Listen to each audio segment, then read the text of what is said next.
have a wonderful guest with us, the founder and executive director of My Sister's Keeper, Miss Charlotte Miller-Lacy. Thank you so much for joining. Hey, finally. Would you like to introduce yourself and tell everybody a little bit about you? Well, hello, everyone. Thank you so much. I am Charlotte Miller-Lacy, and I am the founder and national executive director for I Am My Sister's Keeper. Woohoo!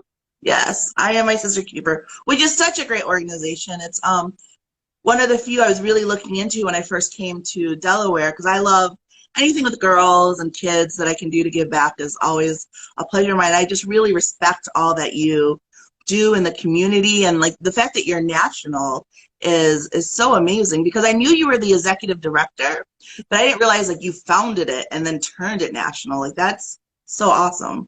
Yes, isn't that something? I'm telling you, sometimes I'm amazed myself. Well, how did you start it? You know what? So many people ask that question, and I actually worked in alternative placement. I've been doing mentorship and whatnot with ladies mostly all of my life. But after working in alternative placement and seeing young girls come in and out, it was like a revolving door. And I thought to myself, what is going on here? What can I do to make a difference? Mm. So one of the things I did was have lunch with them. And when they walked into the room, the cafeteria, well, I actually had it in the boardroom. When they walked in, they closed the door and said, "Hey, Miss Lacy, there's a meeting going on in there. It's a big meeting. We shouldn't go in there." And I said, "No, that meeting is for you." And they were like, wow, they were floored because Yeah. that was in there, flowers. We had china. We had, everything was set out on the table, really nice music playing. And I said, you know what? You guys are really important to me. This is an important conversation. I need to know why you're in alternative placement. We had a conversation. And what came out of that was they just did not know themselves or their worth. They were fighting each other, but they were fighting. He said this or she said that to me, and she called me this. And I said, well, are you that? No, I'm not that. I said, well, either you are, or you identify with it, or you don't know what you are. Mm-hmm. Identify with it. We can change that.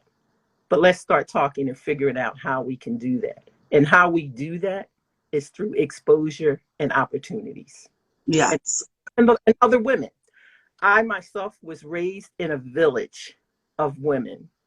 My grandmother was the oldest, and she had several sisters, and everything happened was a sister circle.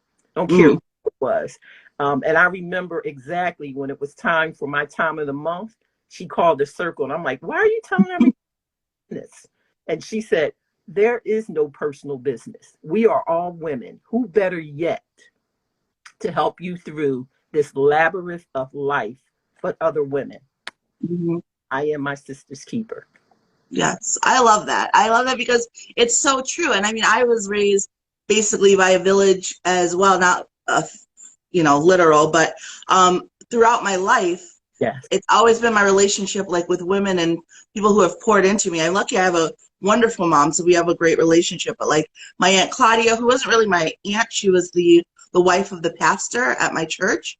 It was basically like my second mom growing up. And, I had my grandma, and really just knowing how much they poured into me and how much they made an impact on the person that I was and I grew into. It's the main reason why, like, I've always looked for volunteer opportunities with girls. So like when I lived in Florida, I was Big Brothers Big Sisters. I was a big sister for a while, and then I did like guardian ad litem, just because I just find so much fulfillment in helping girls, and being a part of like that aha moment. That's my favorite. Like when you're really like telling them something and you see them like, oh, okay, I didn't understand that. Yeah. And being able to do that on a scale of talking to them about like their self-confidence and their self-worth and all of that feels even better, because I think the earlier it starts, Exactly. the better they go through life. Exactly. And one of the reasons why we're so appreciative of you Thank you. on and being a part, volunteering with I Am My Sister's Keeper. Once we started another organization, or in addition to I Am My Sister's Keeper, going through that process, we thought that it should start earlier, because usually our girls start from 12 to 18. Mm-hmm. And Now, for the last 3 years, this is our third year with MSK Next Generation Confidence Club, and Hmm. there's 11 Yeah. and come in. I That's love some, that group. They're so cute. aren't they something? You know, Mhm. telling somebody about we start at 9:30, and they were on Zoom at 9 o'clock, Mm. or texting me and saying, "Miss Lacy, I'm on. Where are you?" I'm like, "It doesn't start till 9:30." They're ready. They're ready. I just find it so interesting because like, and it's the thing I love about kids is seeing them like develop that personality and sort of trying to figure it out. And like Yeah, I just remember how lost I felt during that time and how I felt like I was so confused and I wasn't really like sure of myself. It's part of why I've loved getting older because I feel like, all right, I know me now. But I think like it's so important even at that age to let them know like we don't have it figured out either. We're still figuring out. So if you feel like you're figuring out, there's nothing wrong with that. exactly. One of the things that you just said, and it hits me. I've been involved with several, I'll say, women's groups. And in each of those groups, we find women who are, and I'll say like 35 and older, are still saying, I don't know what my why is. I don't know what my purpose is. Why am I here? Mhm. I'm going through the motions. I'm a mother, I'm a daughter, I'm a wife, I'm a this. But what about me? What was I here to do? What should I accomplish? They don't know. And we're in these groups together and we're figuring it out at 35, 45, 55, 60. Mhm. What better way to start early? One of the things that I said I would like to see about I Am My Sister's Keeper is to change the language with the next group. I don't want to hear these girls saying, I don't know who I am. I don't know where I belong. Mhm. Let's start working that out now. Let's Yeah. start looking at it. One of the things that I found that women, men too, who find their why early, man, it's like adrenaline.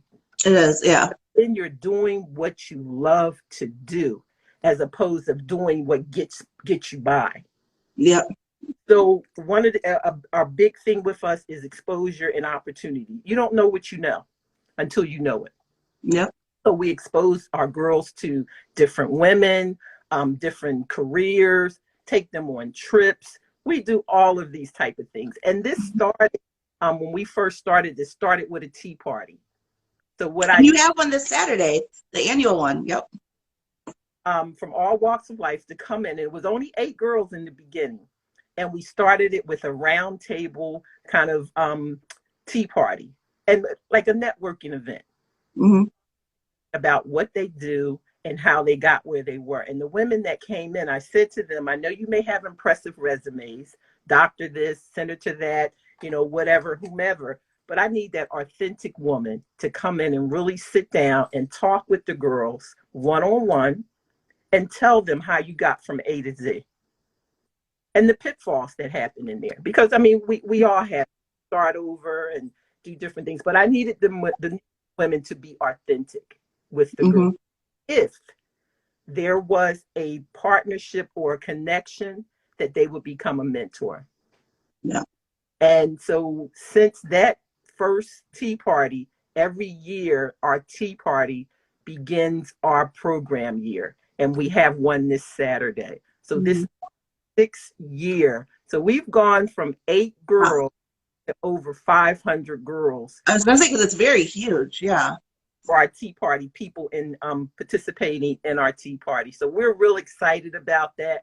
The girls will get an opportunity to talk with some phenomenal women, and we're just looking forward to it. And it's sold out.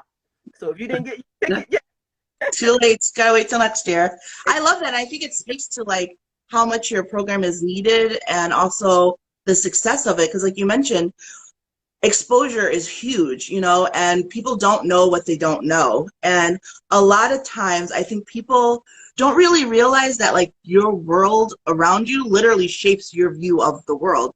So there are so many people who have such like a boxed in, closed off version of what they view life as. And it's only because they haven't been exposed to other things, which is also part of why I love social media and like things where you can get out and see more things. There's a bad side, but there's also definitely a good side if you use it for that. And for me, it's especially the seeing the journey, you know, because how did that person become a senator? I think a lot of times in our minds, we're like, oh, well, they must have, you know, had money or went to Exactly. all the fancy schools and done all of this. And then you talk to them and realize like, no, they're a person just like me. And they've just worked really hard to get up there. And I love the idea of connecting girls to women like that, because it's one thing to blaze a path. And I think that that's phenomenal, but having representation, it makes it so much better. It does. I'm gonna tell you, it warms my heart when I see a state representative, Sherry Dorsey Walker, when I Mhm. see a Hanifa Shabazz, Yes. Elizabeth Lockman, when I see a Yolanda McCoy just walk in the room and sit next to the girls and sit Mhm. down, or the building houses, coloring, dancing, doing different things like that. It just literally warms my heart. I remember we had one event. Actually, you were there. This was our first event that we did. Next Generation, when we launched Mhm. Next Generation, you did the face painting for us Oh, yeah, yeah. for Hmm. that, and Bethany Hall Long, Lieutenant Yeah. Governor, came in, and one of the girls were at the desk, and she said, "Hey, how you doing? How are you?" And like, it's good to see you and whatnot. And when she walked away, the young girl, she started crying, and I'm like, "What is wrong? What happened?" She said, "The lieutenant governor knew who I was and remembered." Mhm. Yeah. And I'm thinking to myself, "No, she didn't." Your shirt, but it was so impressive to her that she Right. was recognized and somebody knew her, that she, quote, to her was important enough to remember who she was. Yeah. Yeah. And that's amazing. I think it's also good too, because something so many people suffer from is imposter syndrome. You know, feeling like I don't belong in these spaces, like what have I done to earn it? And I think the younger you're exposed to being around powerful people, being around impactful people, and not just like being exposed to them, but having conversations with them, realizing they're people, I think it helps to subside that imposter syndrome later in life when you're entering those spaces, doing those things again, because it's not completely foreign, and you have like the knowledge that they're just people at the end of the day. Despite their titles, they're just people. True. And they were able to see that the last year with Lisa Blunt Rochester, was our keynote speaker. And she was just taking pictures with the girls and just sitting there and just, asking, "What do you want to be? Well, why did you do this?" And their faces, you can go Mhm. back to the website or Facebook and just look at the pictures and look at their faces. They're amazed Yeah. that have taken the time, or like I say, quote, powerful women, to sit there and talk to them. And that's what I Am My Sister's Keeper is about. It's that mentoring effect, letting young girls and women know that they're important, that they have a voice. We make girls, especially our older girls, are a part of the committees. They know how I Am My Sister's Keeper work inside out.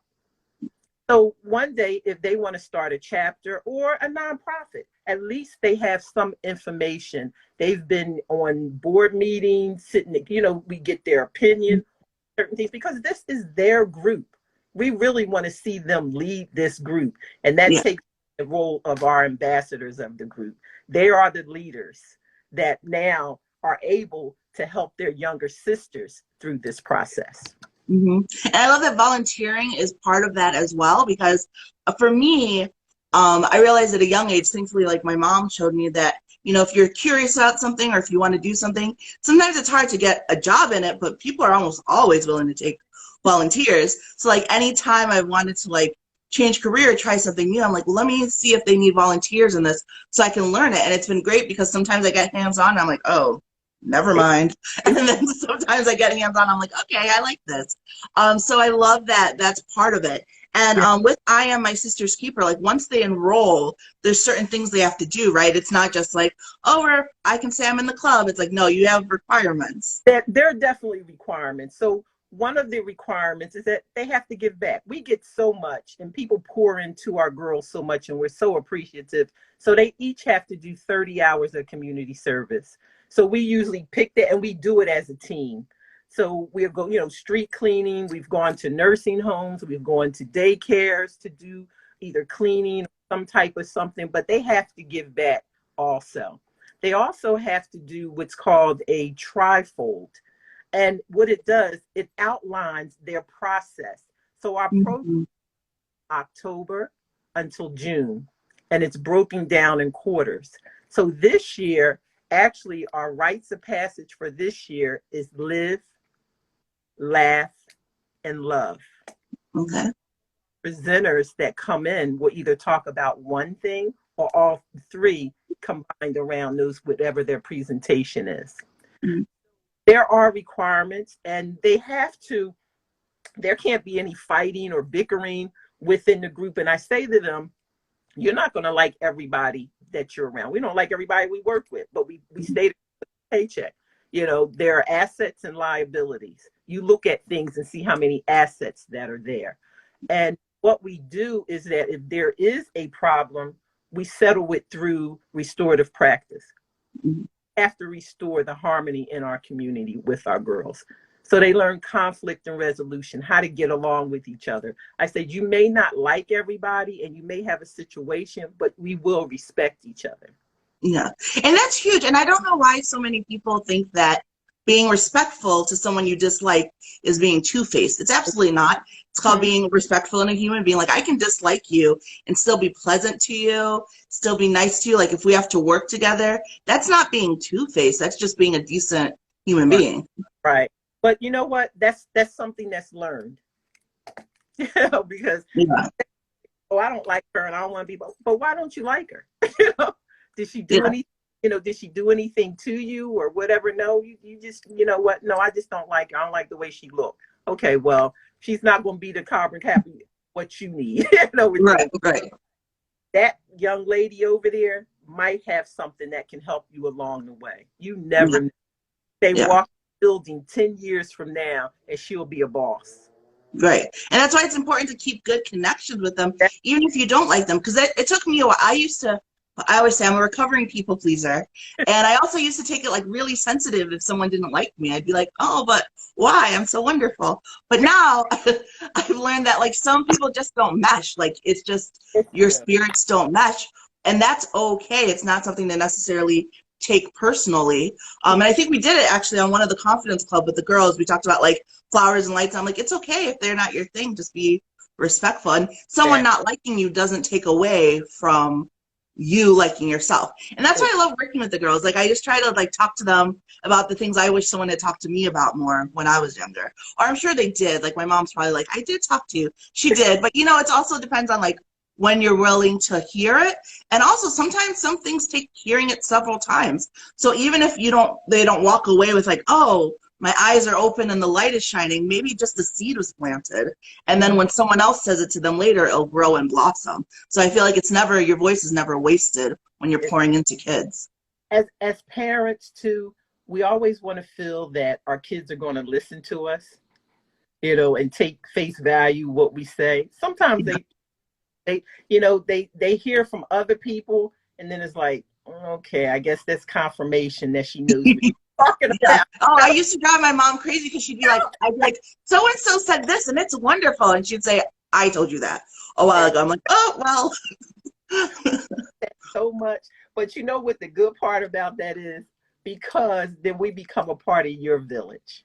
Yeah. The thing that I tell the volunteers when they come in, I said, listen, we have to have a connection before content. You cannot come into this organization feeling like you got it all together, that you coming in here to pour into these young girls and they should listen to you and whatever. You don't know what they're coming out of. Right. Know them, get their permission to pour into them. Mm-hmm. Then once they trust you, have that permission from them, then they trust you. I'm gonna tell you, my phone goes off so much. Miss Lacy, do you think I should so-and-so and so-and-so? Well, what Miss Lacy? She said this. How do you think I should handle this? Or Miss Lacy, I remember when we were in group and somebody said something like this would happen. It happened to me, and this is how I handled it. I was like, wow. Okay. Here. She was like, it really worked, Miss Lacy. It really worked. You know what? It's just so exciting to hear that. And the most exciting part about that, like I said, this is our 6th year watching girls who are coming back now who have graduated, who Yeah, others it's that gonna are be amazing. coming back to the program to volunteer, or they we always say once an MSK girl, always an MSK girl. So they totally don't disconnect because I'm sending out inspirational quotes or sending something. Hey, how you doing? What are you doing now? Those type of things, especially our young ladies who have children now. Yeah. Make sure that we're connected and we have resources so we're still available to them to help them through this process. Mhm. Yeah, and I like that they have that they know that community is there for life. You're not just going to age out and then not have that support, which is nice. Exactly. As you mentioned, I Am My Sister's Keeper has been going strong for 60 years now. Do you have a proudest accomplishment with it, or a thing about it that makes you like, oh, yes, I did that, or we did that because it's group effort. This is always a we thing. I always tell people about Melody Phillips. I Hmm. always say it's the wind beneath our wings.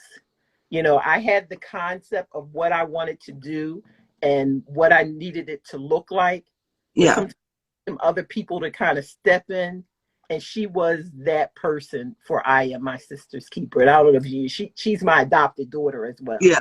So, once we really got together and start pushing this thing, and I remember the first year when I said, okay, well, we're going to plan this and we're going to do that. She said, we don't have any money. I was like, it's okay. Let's go ahead and plan it. Let's go ahead and do it. Money came and we did it. Yeah. The next year, I would say, she said, okay. It was like, okay, because I feel it's important to supply the girls with certain things. So when I see them grow and I see them go to the Poconos to go skiing, and I see them walk in that ski resort, and it's not a lot of us that are in there, and they're Right. there, and they're like, wow, this is Yeah. an adventure for me. When I can take them to a Massanutten resort and they walk in the condominium and go, wow, I'm staying here. Yeah. Those are those moments for us. Or I remember one year we went there and we had all of these pavilions. And when we walked in, and if it's a lot of us and we have all our pink shirts, so Yeah. everybody turning around and looking. And when they were walking towards the pool, all they saw was I Am My Sister's Keeper. Yeah. Us. Those Yeah. are the things that give me the chills. And Yeah. they're excited about that. You know why? Because they want to belong to something that's positive. They Yeah. really do. Yeah, they do. And just that sense of belonging, I Yeah. think is something that is it's underestimated how important it is. It's why so many kids fall into the wrong group. It's not even necessarily that they like that group, it's that that group accepts them and that Mm-hmm. group takes them in. I'm lucky I had my church group growing up, which Mm-hmm. so we all know church kids and the trouble we get into anyways, but for the most part we were good. So I had my church group growing up where I felt where I felt like I belonged. And I love that the kids have an organization like this to feel like they belong, because it's really stuff like that that will stop them from going down the wrong path. And especially because there's things to do and there's things to look forward to and there's things to work towards. You know what they say about idle hands, but it's really true. It's That's really true. That is true. That is true. I was talking to a parent the other day, and we were talking about her daughter that she wanted to get in the program. And she said, Miss Lacy, my daughter is a straight A student, straight A. But now she has caught, I guess, the boy bug, Oh, not the boys. They're even worse. where she's been noticed by the boy bug. She says she's lying to me. She's I don't know what to do. I just don't know what to do with her. She's saying she's going place. I'm trying to keep her on the hip, but she's lying to me, and mom is all upset because daughter is lying to her and she'll trust her with something, and then she goes off and does something else, and she's with this boy, and I've gone to his mother and his mother really don't care, whatever. So I said, well, why don't you invite him over, get to know him, let him get to know you. You may have to be mother to save your daughter. Yeah, because the more you push them away, the more she's going to be like, oh, I want him, and she'll just get better about sneaking around. She'll get better and that's what I said. She'll get better at sneaking. Hmm. So invite them. And she said, you know what, Miss Lacy, I'm going to try and do that. I'm going to Yeah, invite him over. I said, because he may need something too. And then you will know if the two of them are, yeah, at least, at yeah. least. So she was like, okay. But what that told me was, and what we've had started to, that we need a mother's group. Hmm. Yeah, like a mother support group. We need a mother support group. Yeah. This year we had 7 girls who went off to college, and I had so many moms crying. They don't know they're empty nesters, and they don't Yeah. know whatnot. So we've been on the phone. So that's our next step, that we're putting in place a mom support group, so we That's a can good talk, idea. Yeah. because it's needed. It's one thing to have the girls in this group, but if mom or parents don't buy into it, then it's for naught. So we have to, and that's one of the good things about I Am My Sister's Keeper. We have the parents buy in, because we keep everybody in communication and connected. Hmm. Yeah, and I love that. And I think too, something else I realized that I really enjoy about the program, like with the mentorship and everything, is really at that age, you don't really want to hear what your parents have to say. Because it's true. And I have a great relationship with my mom, and like I'm slightly obsessed with her. I think, she's amazing. But I will say like that grew as I got older. Like we've always had a good relationship. Thankfully, we didn't have like a huge falling out when we were teens, but I definitely like all of my teen wisdom came from my Aunt Claudia. But that's Yeah, only because I wasn't listening to my mom. yeah, Like now that I'm older, I'm like, oh, mom said this and mom said this. She was so smart. Who knew? But when you're that age, you're like, mom, you don't know. So it's nice to have like another adult that they feel comfortable to, like a Miss Lacey or someone from the organization that they feel comfortable going to, and also that the parents trust. So like my mom always trusted that my Aunt Claudia, and she knew that like, and honestly, as an adult now, I'm like, I can't believe I told my Aunt Claudia that. But it's good to have that person, because my mom knew I had an adult I trusted. And if anything was major, she would tell my mom if she needed to. And I think that that's so important. that is true. We get some of the parents that say, I wish I had a program like I Am My Sister's Keeper when I was younger. And then we get the parents that say, oh, Miss Lacey, we share this parenthood. I was like, yes. When their Mhm. daughter graduated, we have a couple of them too, graduated, and they had little posts. They said, our daughter graduated. Yeah. I said, four. Yes, I love that. I love that. Well, thank you so much for taking the time to talk to me. I know you have your tea party this Saturday. You're doing the new enrollment. We're going to start the clubs. I'm looking forward to it on Saturdays. And also, I'll be doing some social media correspondent for my Sister's Keeper, which I'm looking forward to. So more of these conversations, but with some other people in the organization over on your page. So that will be exciting. If you're watching this and you're not already following them, make sure to follow them, because where are all your chapters? Because you have them in several places. Have a chapter for our first chapter was in Chester, PA, and Hmm. we tells the 2 cities between Chester and Wilmington. Woo! Yeah. But so now our newest chapter is in Dover, Delaware. They're just blowing it out. We're looking to go down in Sussex County also. Yeah. Uh, our other chapter is in Clinton, Maryland. Mhm. And then we have a chapter also in Atlanta, Georgia. Oh, nice. Ooh, Atlanta. I want to go to Atlanta. I feel like lately I've been getting an Atlanta bug. Uh-oh. I Uh-oh. know. But I do love Delaware. I love Delaware. I'm glad I came here. I It's a very nice city. And meeting people like you, I found that so many Delawareans are so like welcoming, especially in the community of like giving back and helping. Like everybody's just like, sure, how can we help? What can we do for each other? And I love that. Exactly. I love that too. One of the things, so many people, our headquarters is in Wilmington. So that's where we started, in Wilmington, and we're there. I get a lot of people say, okay, well, you guys coming to here, or you want to come to this part? I'm like, no, we are rooted in Wilmington, Delaware. I'm Yeah. telling through Wilmington City Council, through everyone that's in that area, has just welcomed and helped I Am Keeper to become the organization that it is today. Yes. Well, thank you so much, Miss Charlotte. I love getting the time to talk to you. I think you are amazing. I honestly have a million more questions for you outside of just this. So we'll have to do another live sometime We just to talk about life. But thank you for connecting with me. take care. Bye. Bye.